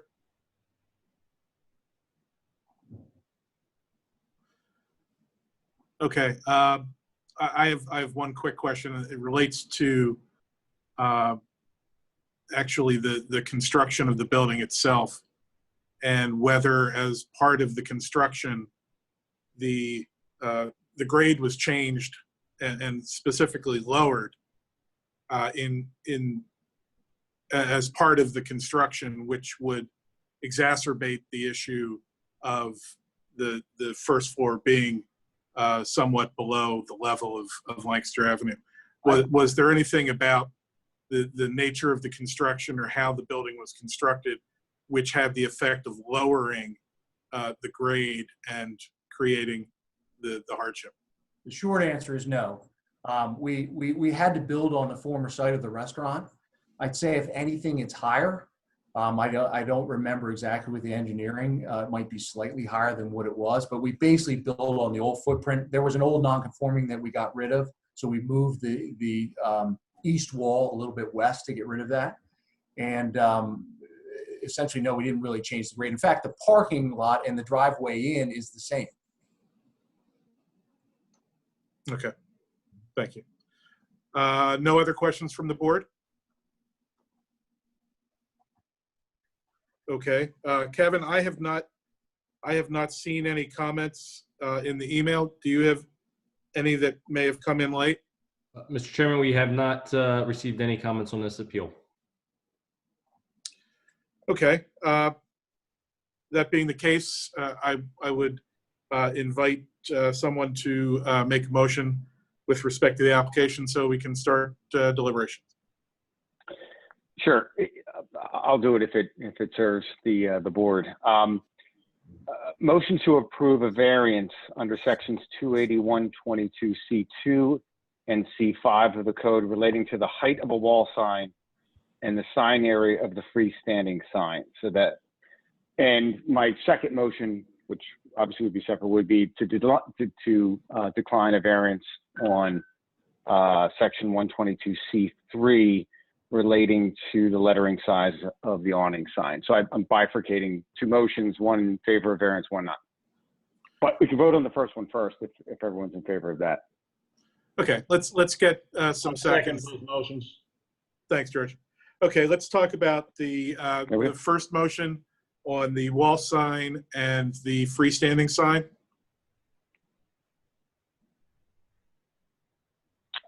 I'm good. I think there's a hardship there due to the unique sloping nature of the property, as well as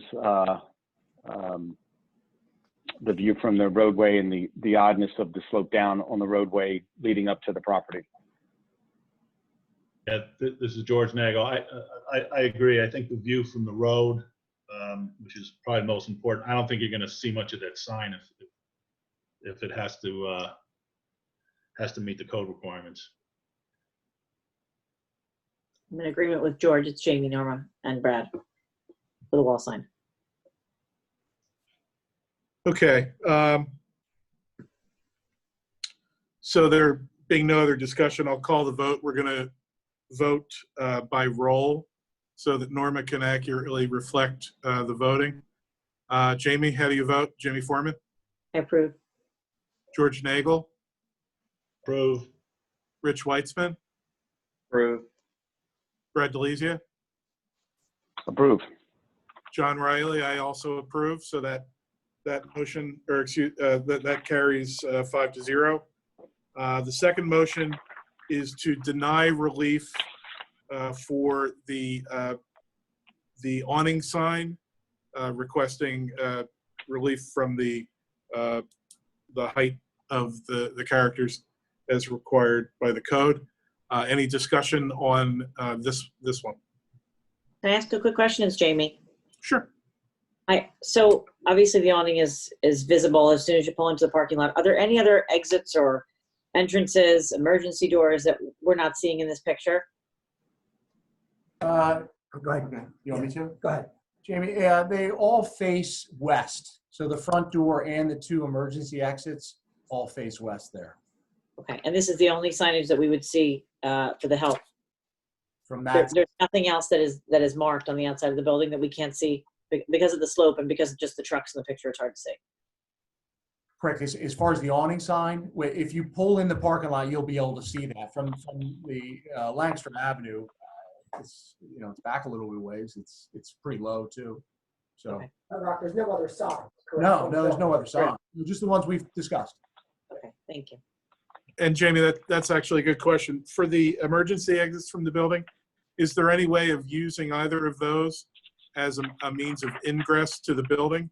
Or are they simply, you're inside, you're trying to get out, they open up and that's it?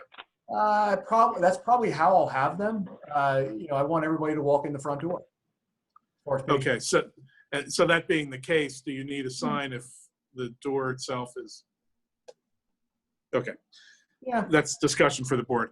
And that's really, that's my question about this.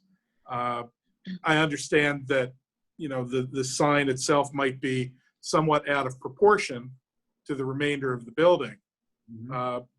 But the question in my mind is this a sign that is so vital to the operation of the facility that we need to grant a variance? And if it's clear that the only front door, the only means of getting into the building, and given the other signs, I don't think there's confusion as to where the person might be. The question is, do you really need to go beyond what the code provides for in the sign? Any other thoughts on that from the board members?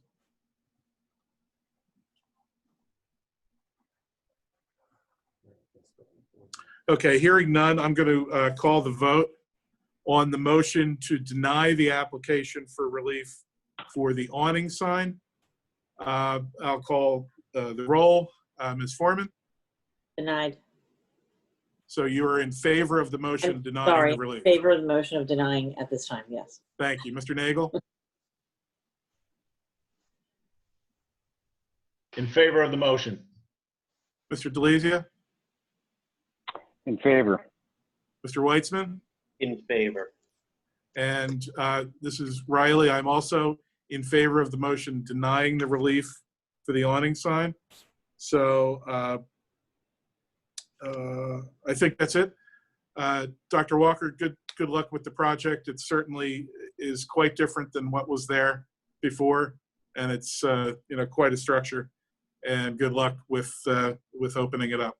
Thank you. I appreciate your help, and I really, I'm proud of it, and I appreciate you helping me with the signs. Really okay, great. Thanks.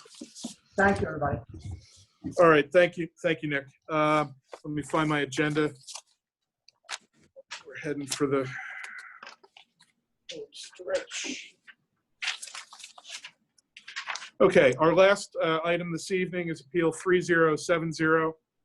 The applicant Michael and Gladys Kearney, property located at 124 Walnut Avenue and zoned R2 residential. The applicant requests variances from section 280-20D1 and 280-20D2 of the code to construct exterior Bilco doors that do not meet the minimum and aggregate side yard setbacks. Is the applicant with us this evening? I believe I am. Can you hear me? Good evening. Norma, would you please swear in the applicant? Sure, sir. If you'll raise your right hand, you do solemnly swear or affirm the testimony you're about to give will be the truth, the whole truth, nothing but the truth. I do. And state your full name, please. My name is Michael Kearney, Kearney. Thank you. Good evening, Mr. Kearney. Thank you for your patience as we made our way through the other cases. Why are you before us this evening, and what can you tell us about your project? We are proposing to build an exterior entrance to our basement. We're using a Bilco door, which is sort of the term of trade for a pair of doors. You can see them on the plan if you want to take a look. Yeah. In order to gain access to our basement from the outside. Great. And if I could just interrupt you for a second. I want to identify the exhibits for this file as we go through here. The application will be identified as Exhibit A1. and we'll get back to that in just a second. Exhibit A2 is the land survey plan dated October 24, 1988, prepared by John L. Zedzie, bear with me, Norma, DZE DZY, Inc. And with respect to Exhibit A1, because I'm sure we'll be referring to the exhibits to that exhibit, exhibits 1.1 through 1.7 of Exhibit A1 are various photographs, which I'm sure we'll be referring to. Exhibit 2 to Exhibit A1 is the deed for the property.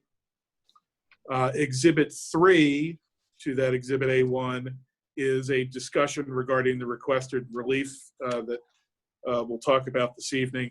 And Exhibit 4 to that exhibit are construction drawings from Downingtown Engineering Consultants dated, well, there are various dates, but the first page of which is dated March 2nd, 2020. Okay, I'm sorry, Mr. Kearney. No, I apologize for not Oh, no. exhibits proper. No, they were fine. In fact, there's more detail than we're accustomed to seeing, so we appreciate. Sorry. Okay. Thank you. Thank you very much. Okay, I'm sorry. So please continue. Go. So, we live at 124 Walnut Avenue, which is R2. We're located in the North Wayne Historic District. We've lived here in North Wayne since 1979. I was one of the original authors of the North Wayne Historic District nomination. The successful, by the way, North Wayne Historic District nomination. What you're looking at now is the plot plan. The plot plan itself was prepared in 1988, but I never throw anything away. So we have added what the proposed dimensions of these exterior doors onto this plan.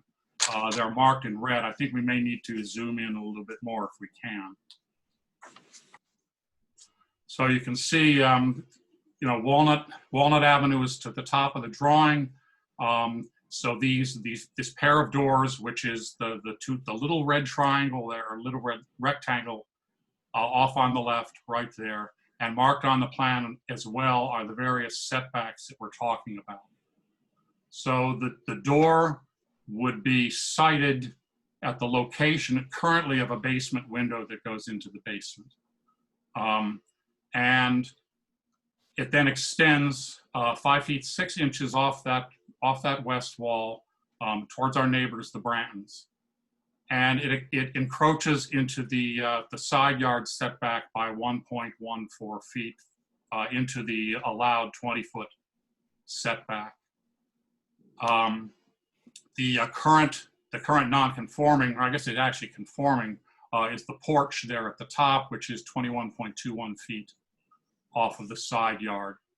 And then over on the right-hand side of the drawing, the east wall of the house is 15 feet off the property line. So that also why we are requesting both the 20-foot side yard setback and the aggregate. And I guess we're encroaching on the aggregate total by a little over 2 feet. Okay. Why don't you walk us through? I found the photographs that you included rather helpful. Okay. Orienting us to both the existing conditions and also the location where you intend to construct the. And I guess I didn't say what the exhibit number was for this drawing we just looked at. Oh, that was Exhibit A2, Norma. Yeah. Okay. Yeah. And as you refer to the other exhibits in your application, Mr. Kearney, you can just go ahead and use your numbering, because if we're talking about the exhibits to the application, they're all in Exhibit A1. So go ahead. Okay. So if we could just, if we could page forward a few pages to the the first set of photographs, I guess. I should also mention maybe while we're paging, that's the front of the house, but keep going to the next page, which I think the page number is 5. It's page number 5. So you can see there, that's the west facade, west elevation of the house, the photograph. There's a double Victorian window there. And what we're talking about doing is that small basement window down below the double windows. That would then be just cut out and made into a door. And then there would be a pair of those Bilco steel doors that would open and close to allow entrance and egress from the basement. Okay, and for the record, these are photos 1.3 and 1.4. Okay.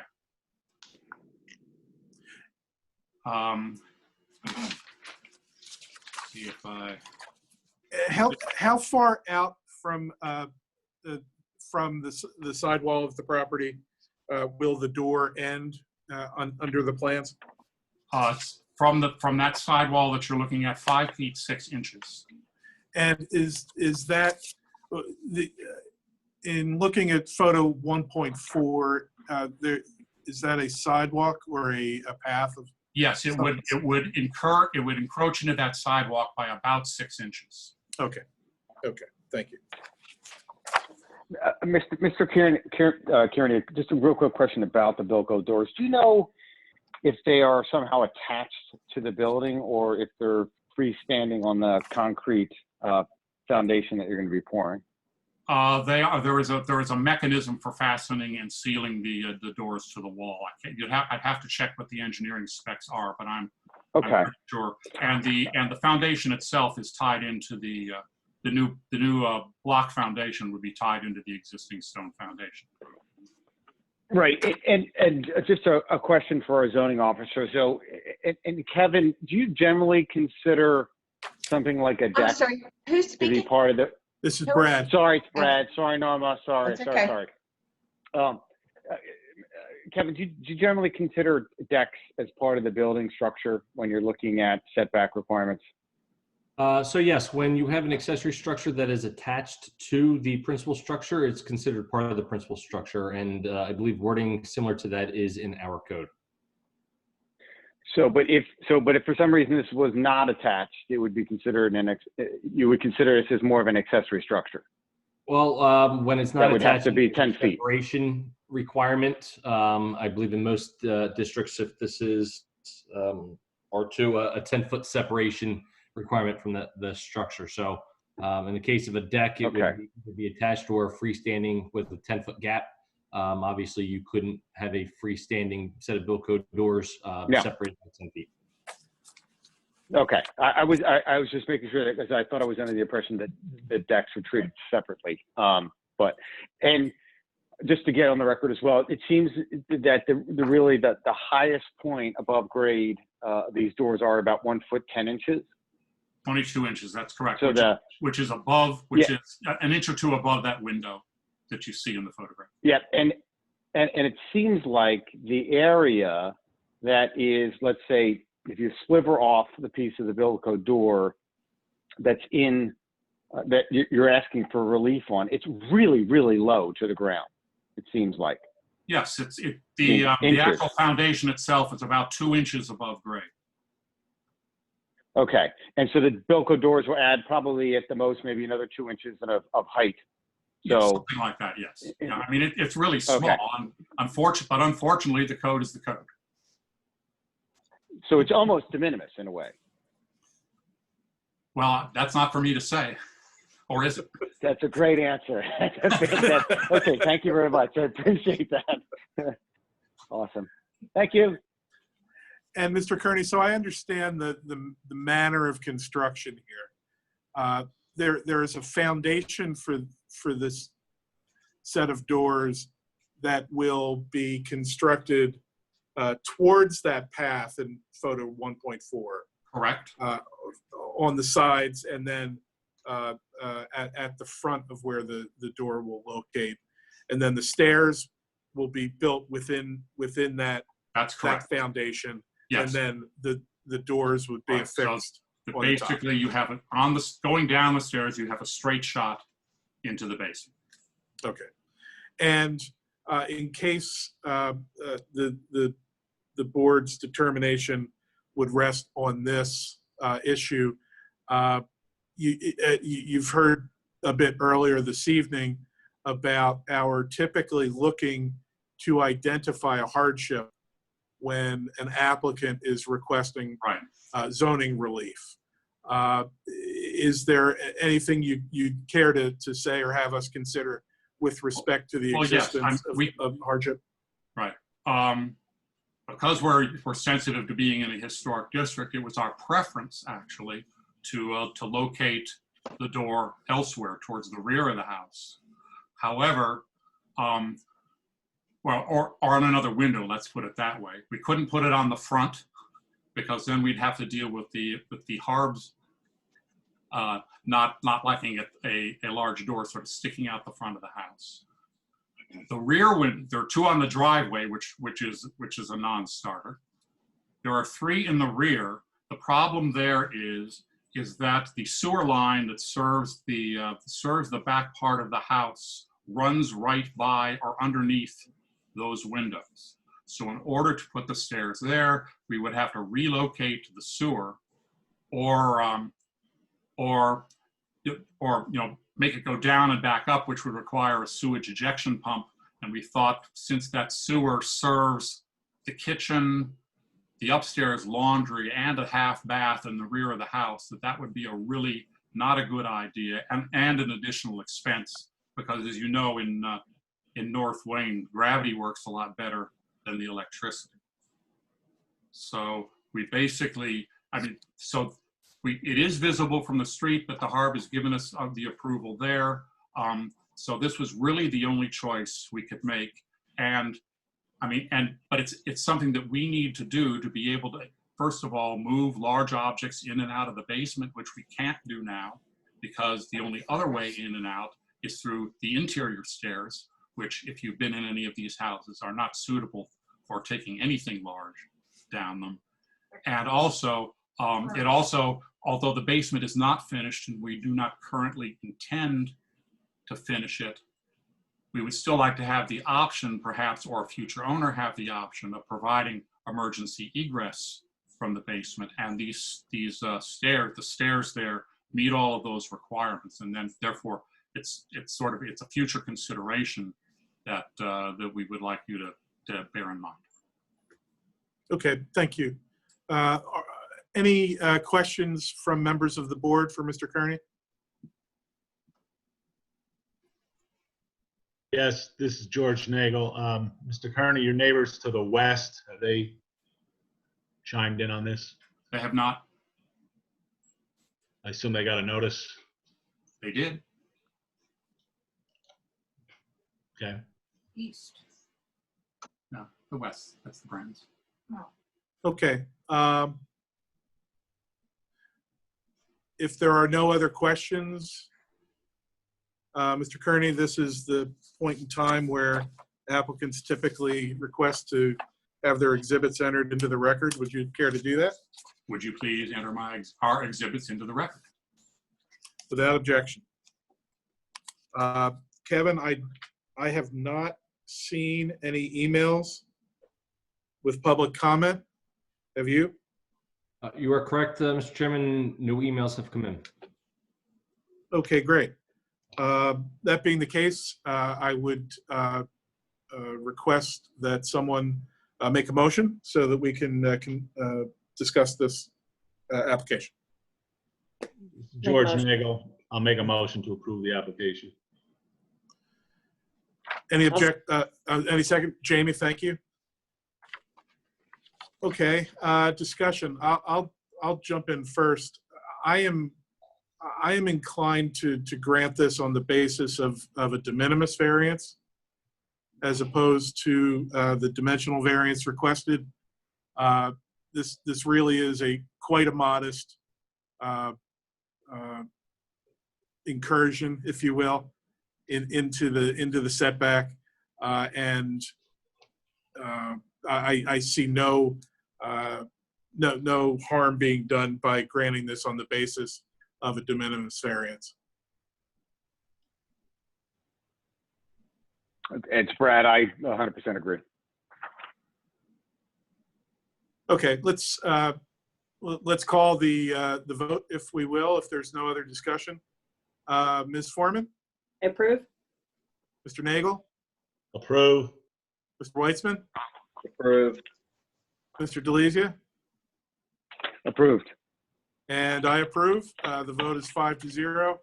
Mr. and Mrs. Kearney, good luck on the project. And again, thank you for your patience this evening. And thank you for holding 2 board meetings so we didn't get delayed another month. Yeah, and we did that not necessarily out of the goodness of our heart, but I would recommend, or I'd remind everyone that we do not meet in August. So our next meeting, yeah, our next meeting will be September. Thank you, everyone, and we'll see everybody after Labor Day. Thank you.